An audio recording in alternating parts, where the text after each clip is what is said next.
आज का टॉपिक है एसी थ्रो आरएल।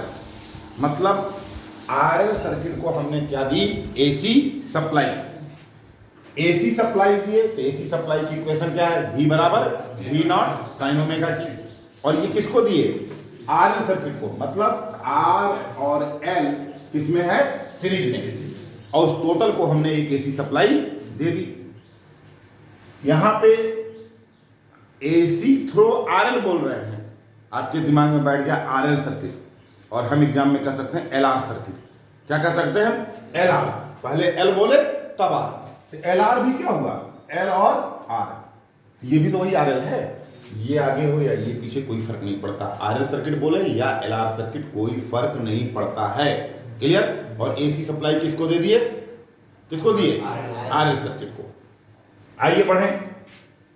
याद होगा पिछले टॉपिक में, पिछले वीडियो में हम लोग चर्चा किए थे कि अगर एसी सप्लाई किसको दे दे, रजिस्टर को। एसी सप्लाई किसको दे दें, रजिस्टर को। तो ऐसे केस में इस रजिस्टर में खर्च होने वाला वोल्टेज और इस रजिस्टर में बहने वाली करंट दोनों किसमें होगी, सेम फेज में। क्लियर। और इसमें जो पावर कंजप्शन होगा वह होगा हमारा VRMS इंटू IRMS। इसको हम ऐसे बनाए, ऐसे भी बना सकते हैं। वोल्टेज और करंट सेम फेज में। सेम फेज का मतलब भी सिखाए थे कि क्या होता है। और इसमें पावर कंजप्शन कितना होगा, VRMS इंटू IRMS। क्लियर। अगर ये किसकी बात है, जब एसी किसको दिया गया है, रजिस्टर को। अगर हम एसी किसको दे दें, प्योर इंडक्टर को। एसी किसको दे दें, प्योर इंडक्टर को। तो ऐसे केस में कहे थे वोल्टेज से करंट 90 डिग्री से क्या हो जाएगी, लैग कर जाएगी। बेटा लीड नहीं, लैग कर जाएगी, पिछड़ जाएगी। और इसमें पावर कंजप्शन जो होगा जीरो होगा। पावर कंजप्शन किस इंस्टेंट का पावर कंजप्शन, 90 डिग्री पे। फिर एक साइकिल का एवरेज पावर। ये जब भी हम पावर की बात करेंगे तो याद रखना, ये पावर किसका है, एक साइकिल का एवरेज पावर। इसका मतलब इंडक्टर का एक साइकिल का एवरेज पावर क्या होगा, जीरो होगा। और इसमें प्योर रजिस्टर को दे दें तो एक साइकिल का एवरेज पावर कितना होगा, VRMS इंटू IRMS होगा। क्लियर। अब हम क्या दे रहे हैं, वही एसी किसको दे रहे हैं, आरएल सर्किट को।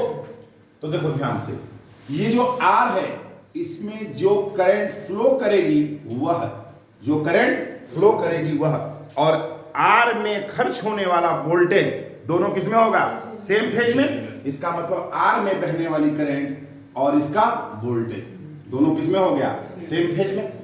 दोनों क्या है, आर और एल सीरीज में। इसका मतलब जो करंट इसमें फ्लो करेगी वही करंट इसमें भी फ्लो करेगी। बोलो, दोनों की करंट क्या होगी, सेम सीरीज में। तो आइए उसका रेफरेंस दिखाएंगे। और इसमें फ्लो करने वाली करंट किसमें, इंडक्टर में फ्लो करने वाली करंट अपने वोल्टेज से कितना, 90 डिग्री से लैग करती है।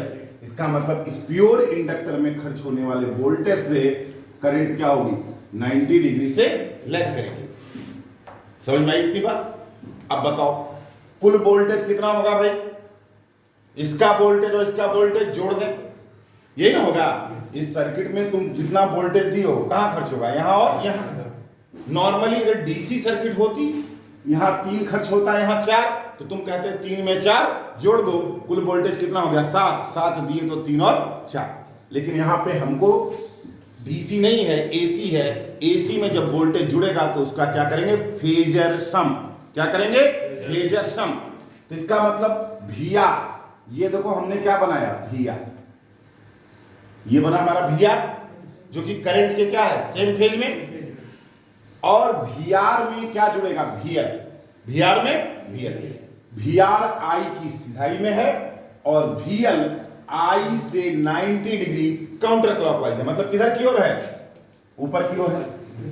यह है ना ऊपर VL। इसका मतलब कहां जोड़ोगे, जहां VR खत्म हुआ वहां से कौन शुरू होगा, VL। और किधर की ओर, ऊपर की ओर। और आई कहां रह गया, सेम फेज में। क्या करना है, VR और VL को जोड़ देंगे, जस्ट लाइक जैसे वेक्टर में होता है ट्रायंगल लॉ। तो बताओ इन दोनों का रिजल्टेंट क्या होगा, ये तीसरी साइड होगी, ये क्या हो गया V। मतलब वी आर और वी एल को जोड़ने पे जो आया कुल वोल्टेज। तो V बराबर अंडर रूट कितना बोलो पाइथागोरस थ्योरम से V R square plus V L square होगा। चले आगे। अब बताओ जरा हमको आर में खर्च होने वाला वोल्टेज वी आर है 3 वोल्ट, वी आर है 3 वोल्ट और वी एल है इसमें खर्च होने वाला वोल्टेज है 4 वोल्ट। तो कुल वोल्टेज कितना होगा 3 + 4 7 वोल्ट। यहां देखो ना यार वी आर है 3 वोल्ट और वी एल है 4 वोल्ट। वी आर 3 वोल्ट है मतलब आर में खर्च होने वाला वोल्टेज 3 वोल्ट, वी एल है 4 वोल्ट, एल में खर्च होने वाला वोल्टेज 4 वोल्ट। तो कुल वोल्टेज क्या होगा 3 का स्क्वायर प्लस 4 का स्क्वायर 9 + 16 25 अंडर रूट किए तो 5 वोल्ट। क्लियर। यही डीसी सर्किट राई होती तो 3 4 2 सीधे सीधे जोड़ देते, लेकिन यहाँ फेजर सम। तो बताओ क्या हमसे एक क्वेश्चन ये नहीं पूछा जा सकता है कि आरएल सीरीज सर्किट है, आरएल सीरीज सर्किट है, आर में खर्च हो रहा है कितना 3 वोल्ट, एल में खर्च हो रहा है 4 वोल्ट, या सीधे कहें वी आर 3 वोल्ट और वी एल 4 वोल्ट। तो कुल वोल्टेज क्या होगा, तो क्या करोगे अंडर रूट करके दोनों के स्क्वायर को जोड़ दोगे, ये निकल गया इसका कुल वोल्टेज। ध्यान से देखो हम क्या निकालते थे, हम निकालते थे वोल्टेज की इक्वेशन लिखते थे और करंट की इक्वेशन निकालते थे और दोनों को क्या करते थे कंपेयर करके ये पता करते थे वोल्टेज और करंट के बीच में क्या रिलेशन है, वोल्टेज से करंट लीड है या करंट लैग कर रही या सेम फेज में है। तो आरएल सर्किट में भी तो पहला काम हमको यही करना होगा कि वोल्टेज से करंट लैग कर रही या लीड कर रही या सेम फेज में। तो देखो अपने फेजर डायग्राम को, V क्या है कुल वोल्टेज सर्किट का कुल वोल्टेज और कुल वोल्टेज से जो कुल करंट है मतलब I उसके बीच में कितने का एंगल फाई का एंगल। इसका मतलब वोल्टेज से करंट क्या हो रही है फाई डिग्री से लैग कर रही है, फाई डिग्री से लैग कर रही है। अगला क्वेश्चन आपका फाई की वैल्यू क्या होगी सर, फाई की वैल्यू क्या होगी 0 होगी 90 होगी 30 होगी या 60 होगी। ये फाई होगा कितना, फाई कह देने से नहीं ना, फाई की कुछ वैल्यू एंगल है ना, तो ये कितनी होगी फाई की वैल्यू कितनी। तुम सोचो फाई किस पे डिपेंड कर रहा है, इसके और इसके बीच का एंगल है। अगर VL 0 हो जाए, VL क्या हो जाए 0, तो इसका मतलब रिजल्टेंट क्या बचा केवल VR, तो वोल्टेज और करंट क्या सेम फेज में। VL 0 मतलब क्या हो गया प्योर रेजिस्टिव, तो वोल्टेज और करंट सेम फेज में। अगर VR 0 हो जाए तो नेट वोल्टेज के तौर पे क्या बचेगा केवल VL, तो वोल्टेज और करंट के बीच का एंगल कितना 90 डिग्री। और जब दोनों मौजूद है तो एंगल क्या होगा 0 और 90 के बीच में होगा। एंगल कितना होगा 0 और 90 के बीच में। कैसे निकाल सकते हैं tan फाई, बोलो tan थीटा बराबर क्या परपेंडिकुलर लंब VL बटे आधार VR, very good. VL inductor में खर्च होने वाला वोल्टेज, VL का मतलब इंडक्टर में खर्च होने वाला वोल्टेज। और हमने कहा था किसी भी एलिमेंट में जब खर्च होने वाला वोल्टेज निकालोगे तो क्या करोगे करंट इनटू उसकी अपोजिंग प्रॉपर्टी, करंट इनटू उसकी अपोजिंग प्रॉपर्टी। तो L में खर्च होने वाला वोल्टेज क्या होगा, L में कितनी करंट जा रही है I, अच्छा L में अपोजिंग प्रॉपर्टी होती है उसको क्या कहते हैं हम लोग इंडक्टिव रिएक्टेंस। तो इंडक्टिव रिएक्टेंस को किससे दिखाते हैं एक्सेल से। तो बताओ VL में क्या खर्च होगा I इंटू एक्सेल और VR में क्या खर्च होगा R में I into R, I into R, I cut गया tan फाई बराबर एक्सेल बटे R या tan फाई बराबर VL बटे R। तो फाई बराबर कितना, फाई बराबर tan इनवर्स एक्सेल बटे R होगा भाई। फाई बराबर tan इनवर्स एक्सेल का मतलब 2 पाई FL बटे R। AC की सप्लाई फ्रीक्वेंसी 50 हर्ट्ज, F50 अगर, तो एक तरह से देखो किस पे डिपेंड कर रहा है L और R के मान पे। R की वैल्यू 0 कर दें, R की वैल्यू 0, प्योर रेजिस्टिव सर्किट नहीं प्योर इंडक्टिव सर्किट R 0, तो क्या बचा प्योर इंडक्टर। प्योर इंडक्टर में वोल्टेज और करंट के बीच का डिफरेंस कितना होता है 90 डिग्री। प्योर इंडक्टर में वोल्टेज और करंट के बीच का एंगल कितना 90 डिग्री। तो R 0 कर दें समथिंग बटे 0 infinite, tan inverse infinite. tan में किसका मान इन्फिनाइट आता है 90 डिग्री का। तो बताओ एंगल कितना निकला 90 डिग्री निकला। अगर हमारा L 0 हो जाए, L 0, ऊपर वाली चीज 0, तो क्या मिला? tan inverse 0, tan inverse 0, tan inverse 0, phi बराबर tan इनवर्स 0। tan में किसका मान 0 होता है? 0 का। तो फाई कितना मिला? 0। तो फाई किसके किसके बीच में लाई करेगा? ये जो फाई है ये 0 और 90 के बीच में होगा। बोलिए, एक वर्ड हमने बताया था पावर फैक्टर। क्या बताया था? Power factor. आज थोड़ा पावर फैक्टर पे हम लोग और डिटेल में जाएंगे, लेकिन अभी तक हम लोग कहते थे पावर फैक्टर का मतलब क्या? Cos phi. तो कॉस फाई, अगर फाई 0 जब रहेगा तो कॉस 0 बराबर 1, और जब फाई 90 डिग्री रहेगा तो कॉस 90 बराबर 0। तो बताओ पावर फैक्टर किसके बीच में लाई कर सकता है? 1 और 0 के बीच में। पावर फैक्टर 1 और 0 के बीच में। कहीं से याद करने वाली चीज नहीं है, ये समझने वाली चीज है। चले आगे को। अब आइए, V का मतलब इस सर्किट में खर्च होने वाला कुल वोल्टेज, और हमने क्या कहा था? वोल्टेज बराबर करंट इनटू उसकी अपोजिंग प्रॉपर्टी। अगर प्योर रजिस्टर है तो opposing property R, pure inductor है तो अपोजिंग प्रॉपर्टी XL, और प्योर कैपेसिटर है तो अपोजिंग प्रॉपर्टी XC। तो बताओ, इस सर्किट में खर्च होने वाला कुल वोल्टेज बराबर I इनटू इसकी कुल अपोजिंग प्रॉपर्टी। क्या लिख दे? R लिख दे, XL लिख दे। R क्या करता है? करंट के फ्लो का अपोज। XL कैसा अपोज करता है? करंट की चेंजिंग का अपोज। यहां दोनों मौजूद हैं, तो R भी नहीं लिख सकते, XL भी नहीं लिख सकते। तो टोटल अपोजिंग प्रॉपर्टी को हम लोगों ने क्या लिख दिया? Z, और इसको एक नया नाम दे दिया इंपीडेंस। क्या नाम दे दिया? इंपीडेंस। अब बताइए Z की यूनिट क्या होगी? Z की यूनिट क्या है? Z R क्या है? यूनिट क्या होती है? R की यूनिट ओम। तो Z क्या है? इसकी भी क्या होगी यूनिट? ओम ही होगी। क्लियर? XL की यूनिट क्या होगी? ओम। क्लियर? तो IZ बराबर, चलिए, VR का मतलब रेजिस्टेंस में खर्च होने वाला वोल्टेज। तो रेजिस्टेंस में खर्च होने वाला वोल्टेज क्या होगा? रेजिस्टेंस से बहने वाली current I into opposing property क्या? R, IR का स्क्वायर प्लस VL का मतलब इंडक्टर में खर्च होने वाला वोल्टेज। क्या होगा? इंडक्टर से बहने वाली करंट कितना सीरीज में है, कितनी बहेगी? सेम। I इंडक्टर की अपोजिंग प्रॉपर्टी VL, तो उसमें खर्च होने वाला वोल्टेज हुआ। XL, पुराना नहीं पढ़ रहे हो, XL का क्या चीज? Whole square. तो I इंटू Z बराबर, देखो ध्यान से, यहां भी I स्क्वायर है और यहां भी I स्क्वायर। बाहर ले ले, क्या बचा? I, और under root R square plus XL। I cut गया, क्या मिला? Z। मतलब इस सर्किट में टोटल जो अपोजिंग प्रॉपर्टी होगी, जिसको क्या कहेंगे? इंपीडेंस कहेंगे। जिसको क्या कहेंगे?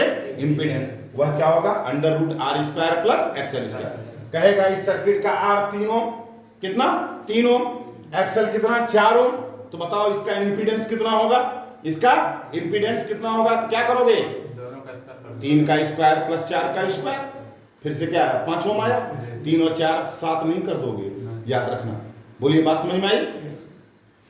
आइए, एक वर्ड हम लोग बार बार यूज कर रहे थे, कॉस फाई। क्या है कॉस फाई? पावर फैक्टर है। क्या है? Power factor. फाई क्या है? फाई क्या है?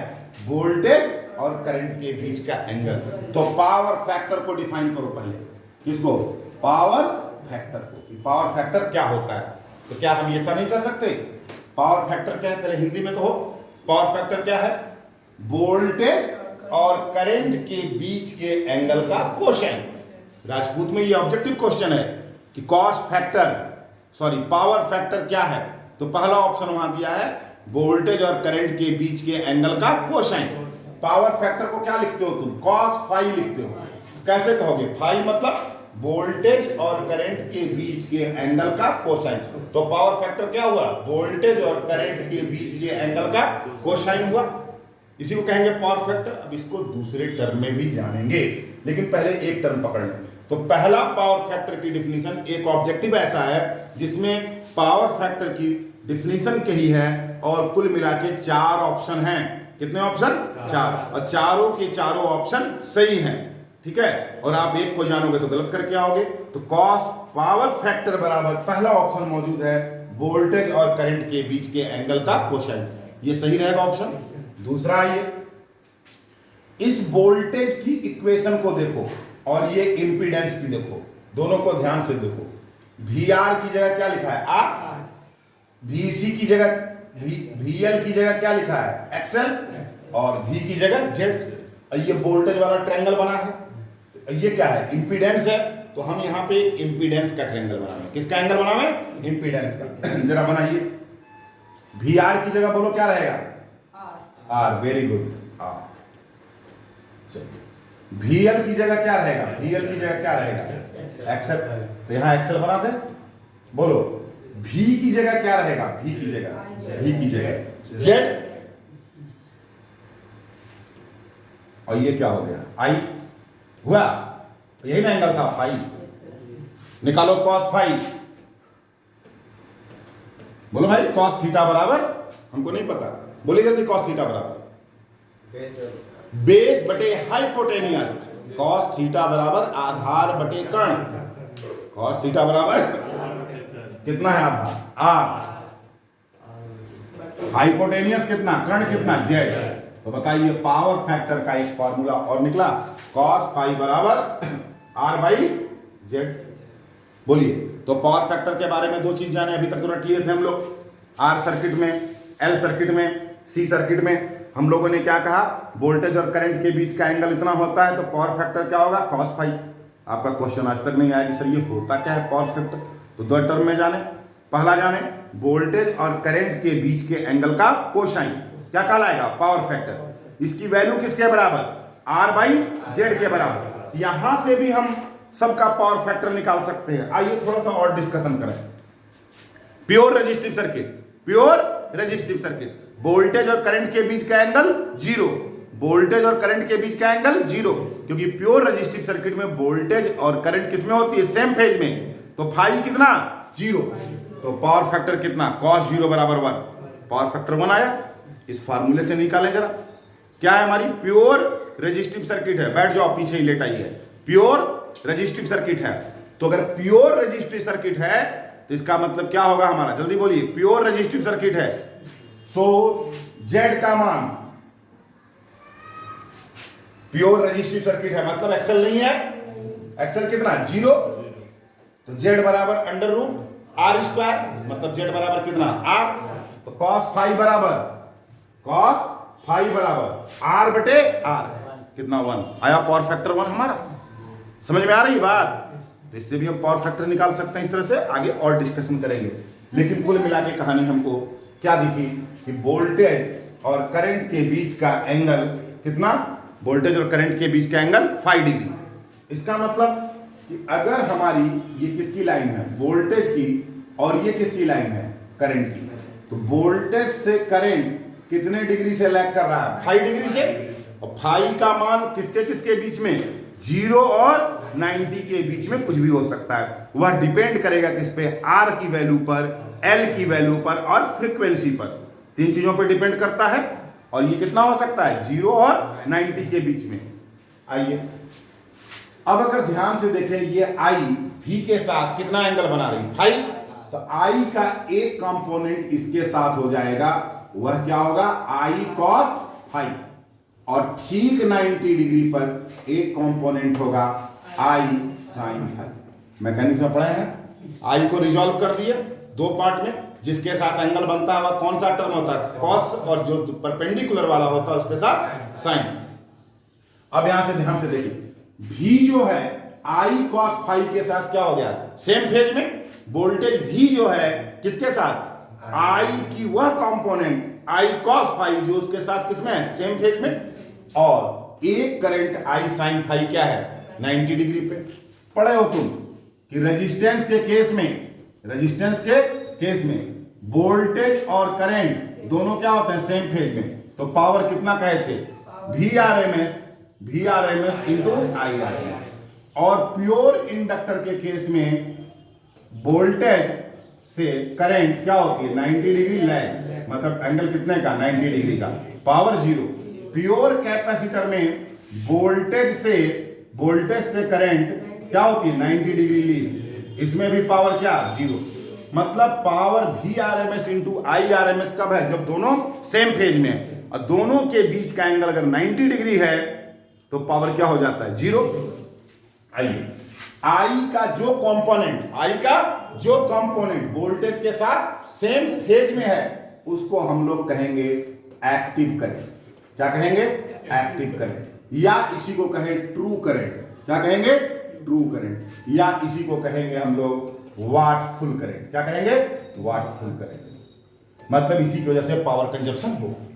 दूसरी होगी हमारी कौन सी? Reactive current. रिएक्टिव करंट, तो आई साइन फाई को हम लोग कहते हैं रिएक्टिव करंट। किसको? आई साइन फाई को रिएक्टिव करंट। अगर हम एक्टिव करंट का स्क्वायर करें, एक्टिव करंट का स्क्वायर करें तो किसका स्क्वायर होगा? बोलो, आई स्क्वायर कॉस स्क्वायर फाई होगा। रिएक्टिव करंट का स्क्वायर करें, आई स्क्वायर साइन स्क्वायर फाई, और इसका क्या कर दे? Under root. मतलब हमने क्या किया भाई? बोलो जल्दी से, एक्टिव करंट का स्क्वायर किया और प्लस रिएक्टिव करंट का स्क्वायर किया, कर दिया और अंडर रूट लगा दिया। तो क्या आ जाएगा भाई? बोलो जल्दी से, आई स्क्वायर है, बाहर आया आई, अंदर क्या बचा?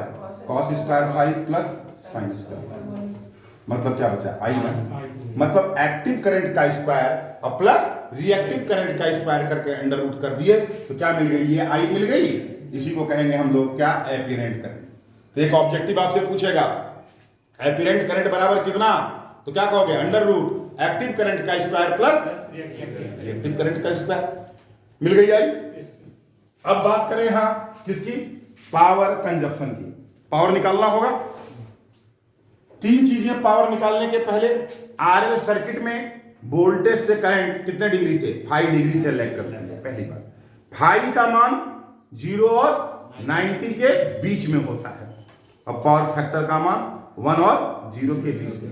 वोल्टेज करंट से कितने डिग्री? 5 डिग्री से लैग करेगी। उसके बाद इसमें करंट जब 5 डिग्री से लैग करेगी तो करंट के दो कंपोनेंट होंगे। जो वोल्टेज के फेज में जाएगा वह आई कॉस फाई क्या कहलाएगा? एक्टिव करंट, और जो आई साइन फाई होगा वह रिएक्टिव करंट कहलाएगा। अब आइए, इसको जब हम भूल गए ना, ऊपर का दोनों छोड़ दो। आइए, अब यहां देखें, हमने क्या कहा था? वोल्टेज से करंट कितना डिग्री? 5 डिग्री से लैग कर गई, तो ये कंपोनेंट क्या कहलाया? आई कॉस फाई। ये कंपोनेंट कहलाया आई साइन फाई। आइए, वोल्टेज और इसके फेज में कौन? आई कॉस फाई। क्या कहे थे?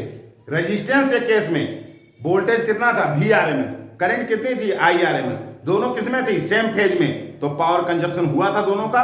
तो यहां पे भी जो पावर कंजप्शन होगा उसको कहेंगे हम लोग एक्टिव पावर। क्या कहेंगे? एक्टिव पावर, या ट्रू पावर, या वाटफुल पावर। ये कितना होगा? जो सेम फेज में है, वी आई कॉस फाई। इसीलिए कहते कोई भी सर्किट हो उसमें पावर के लिए लगाओ formula V I cos phi.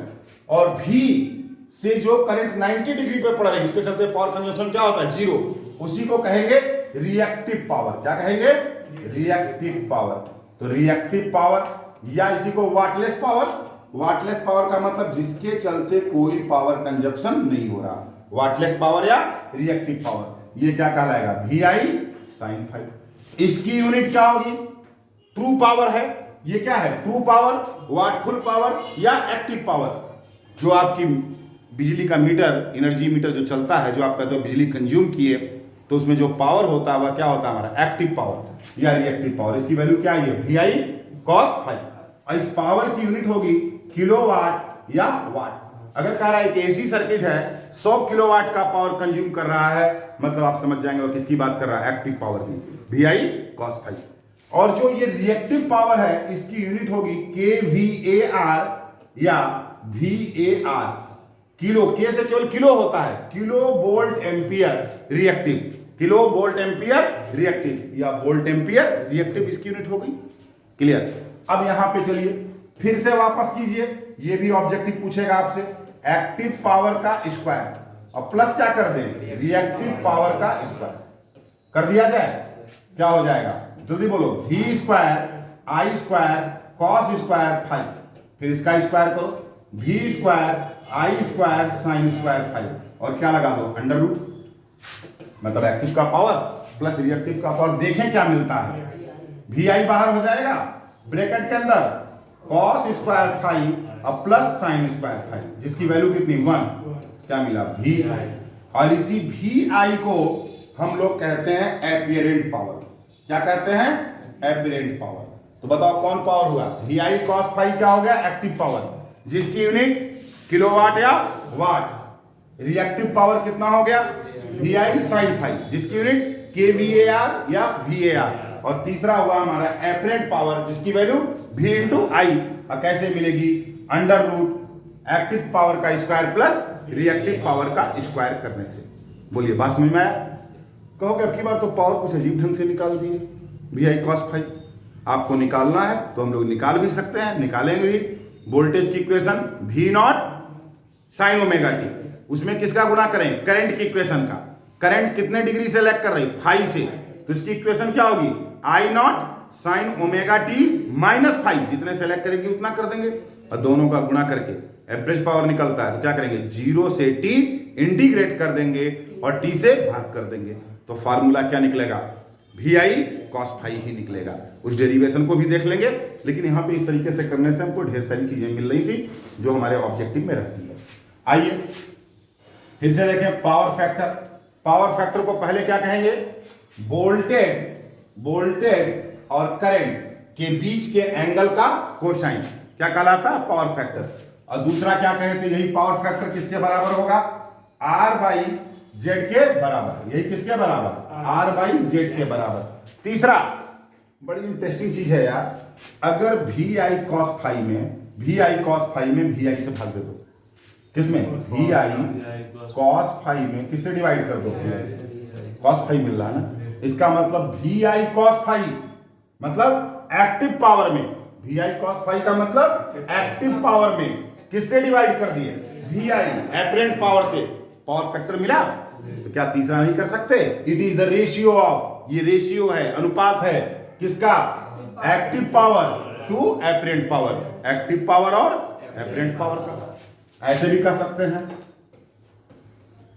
अब बताइए, अभी भी तो क्या मिलेगा? कॉस फाइव ना मिला, इसका मतलब पावर फैक्टर क्या है? रेशियो है किसका? एक्टिव करंट और टोटल करंट, एपरेंट करंट का। तो इस तरह से हम किससे 4 तरीके से पावर फैक्टर को दिखा सकते हैं। सेम इसी पे हमारा